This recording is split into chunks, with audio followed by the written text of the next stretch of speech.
My name is Vernon Fuller, Sergeant Major, United States Army, retired. I retired in the year of 1971, and I'm 89 years old. Well, I started my military career by going into the Oklahoma 45th Division National Guard when I was in my junior year, which was in 1948. In 1950, the division was called active duty for the Korean War. I got a special call from Washington, D.C. to go join a unit in New Jersey that was going over to Paris, France. With General Eisenhower, we set up NATO, which was a pre-runner of Supreme Headquarters Allied Powers Europe. That was the name of the unit at that time. I spent 4 years there with him. I came back to the States and went to Fort Polk, Louisiana in the 1st Armored Division. I got a special call from Washington, D.C. to go to Washington, D.C. and prepare for a trip to Vietnam during the Vietnam War, and that was in 1964. During the year I was there, I was on TDY over to Laos. I saw the Bob Hope show that year in Christmas, which was a real thrill. When I came back from Vietnam, I went to Fort Monmouth, New Jersey, in the communications school up there and taught communications for several years. I went to Fort Bragg, North Carolina.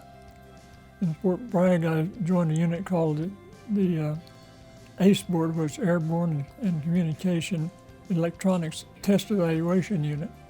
I was Sergeant Major of that unit. During that particular year, our unit was involved in testing the capability of the C-5A Galaxy, which at that time was the largest airplane going. And we had many threats against the airplane. We had to have armed guards on it. One weekend, a helicopter landed close to the airplane, and the guard posted himself between the airplane and the helicopter.